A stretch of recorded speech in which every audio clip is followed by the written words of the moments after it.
week has been spent with Roger's car. Now Roger was down in Spain, was it last month, December, and the cylinder head gasket let go, which is very odd. I know Amy's 142, the cylinder head gasket was very much on the edge, but that's a hugely high compression ratio, and I'm not happy with that, and I'll be lowering the compression ratio on Amy's car. Roger's car isn't, it's much more sensible engine. Anyway, he managed to, we sent him down some gaskets and some other paraphernalia to Spain, and from what I understand, he limped home and was not happy. So it's come to us, and Roger's decided to go for a new engine, which makes life easy for us. The cylinder head is off right now. I'm just waiting for our shipment to come in from California, from Iski Cams, and then we'll get his engine rebuild underway. Now, he also had a leak from his left-hand rear half shaft oil seal. Now, this is one we replaced a few years ago, and it had let go again. And let's just show you quickly what I found. Okay, so this is where the oil seal runs. You can just see the slightly lighter bit of metal. If I rotate round, what do we see? We see a little bit of the hardening has broken through here, and then a whole line where corrosion has broken through the hardening there. So that's pretty much 2/3 of the shaft has this problem there. So we think we've cured that, so that's good. And of course, because he was losing so much, in fact, his brake shoes got contaminated as well, which is slightly annoying, despite the fact that, of course, the Volvo has the little hole that goes through the back plate to try and duct any diff oil away from your brake surface. But obviously there was so much coming out that it couldn't cope. We'll go and have a look at it in a moment, but we're fitting a long-range fuel tank for Roger. And here's an interesting case in point. Last week, we issued a new video which was about servicing the B18 Amazon 6,000 mile routine service. And I mentioned there that in inspecting your fuel pipe that runs from the tank to the engine bay, if you see along that run some rubber hose, then you really do need to rip the whole pipe out and replace it with a brand new one. It should be rigid from the tank union all the way to the short bit of hose that connects it to the fuel pump. If you have something in between, it's because it's gone porous and it's leaking, and that means the rest of the fuel line is really on edge. And just to make that point, here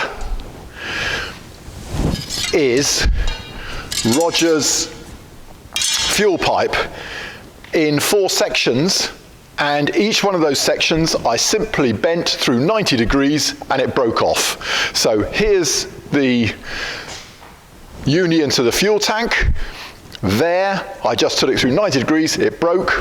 So that's that bit to that bit. Likewise there, 90 degrees, it broke off.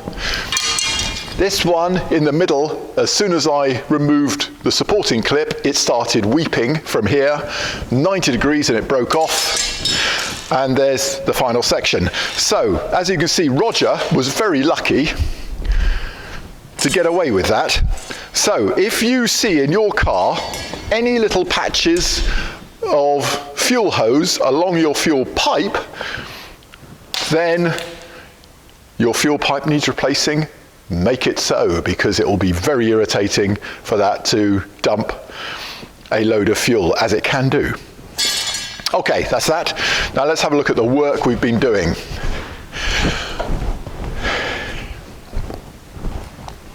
Here is our fuel tank, beautifully made for us by Roger Mauser up in Norfolk. And what we have here is a plate for a VDO tubular sender, the filler, the overflow drain, fittings for the sight gauge, what we term a reserve tank there, and a main outlet there. and this is all perfectly designed to fit the Amazon. I do believe some people try using a Ford Escort fuel tank. Doesn't really fit as well, but it's I suppose if you want to save a bit of money, then that's probably the cheaper way to go. But this is the better way to go. Okay, so that's the tank, and in order to sit in the frame nicely, we put rubber strip on it so you have no metal to metal contact, and then the real work is all involved in creating the frame. So we have to create this frame and make sure that the fuel tank sits absolutely square on it. Any twist or rock will cause early failure of it. So what else goes on in here? So yes, we've got the frame all attached there. Of course, once the fuel tank is in, then it's difficult to get at the shock absorber top mounts there and there. So what we do is we create an access hole from the cabin, so you just have to lift the seat back off, and then you can get at those without removing the fuel tank.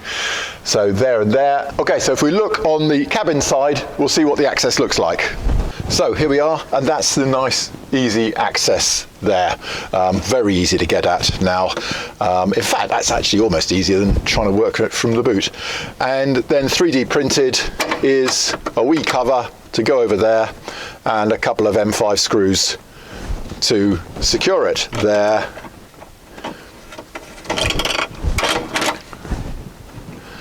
And there. There we go. So let's go back into the boot again. Okay, so in this instance we've gone for a slight compromise that my main fuel line to the front of the car is actually still going to run underneath the car. For a vehicle that's going to have a tough life rallying, we will always take the fuel line back through the body of the car, inside the car, for safety reasons. However, this is a sort of intermediate car, and I'm happy to go with the original fuel line run underneath. So there we go. We have a single reserve fuel pump, electric fuel pump there, and the fuel cock to shut that off there. And primarily we'll be running the mechanical pump in the engine bay as our primary source, with this as a backup. And oh, there's a good one. Now this wire, so in order to switch this on, there'll be a switch on his dashboard, but the nice thing is, of course, we already have Volvo always supplied spare wire from front to rear, which is a brown wire and can always be found hanging loose just here around, very close to the connector block. And that comes out, so I've used that to power up my fuel pump, and there's the earth strap going to the body. Let me just show you where that comes out at in the car. So that brown wire comes down with the loom that comes down this pillar, and there it is, sitting there waiting for you, that wire there. So that's a very nice one to know. I think that all of our cars have a spare wire going front to rear. I'd have to check on that, but always worth just having a look before you run your own wire front to rear. Volvo rather considerately tended to provide them. Okay, what's the final bit then? So finally we have the strap down kit, and for that we use aero tabs. There we go. Let's just fit that one on then. There we go. And lob the strap out there.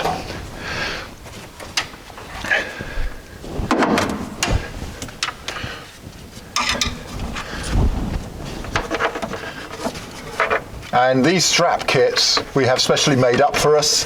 The aero tabs are just fabulous things.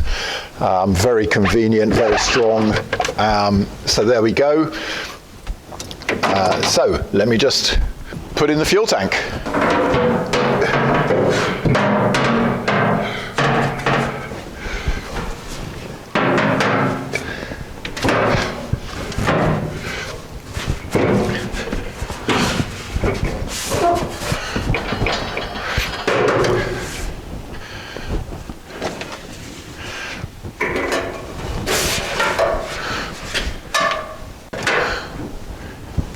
So, not only do we have a clean 80 litres of fuel, but of course one of the big problems when we're competing is the fuel tank is very prone to damage, as you can see from this one here. Very prone to damage, and of course now this is much safer installation. Now the final thing we do is indeed cut the top off Roger's fuel tank, and we put that in as a bits tray. Now, some people may not need that, but generally it's quite a handy thing to have. So that's what we do. We take his old fuel tank, cut the top off, and we've got a nice tools tray.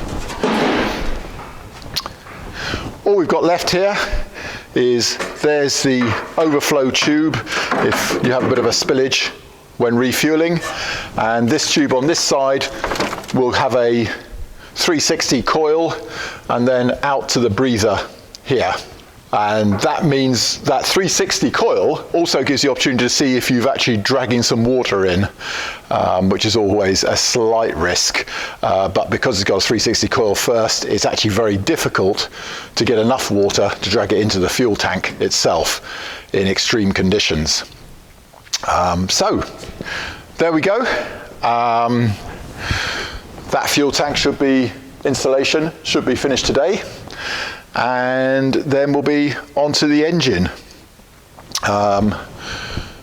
Hopefully with Amy's 142.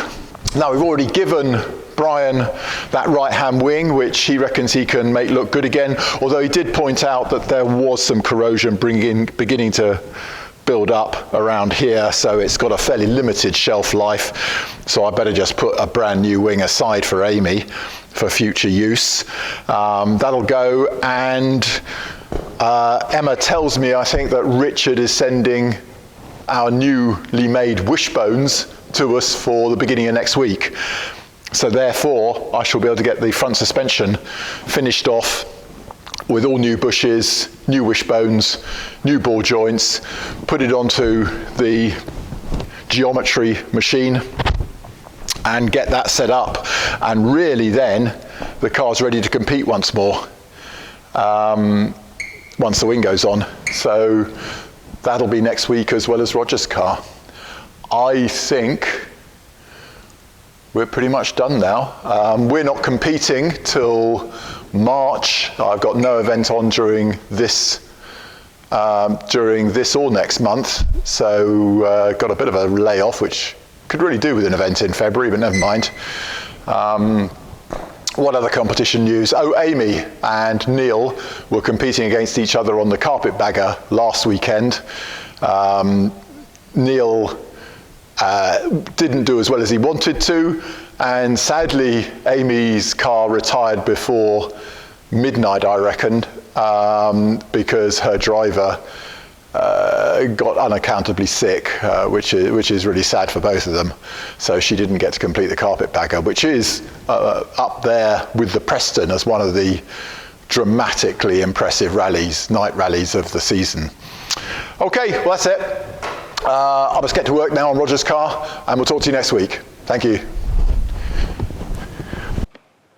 Okay, and this is how the finished boot actually looks.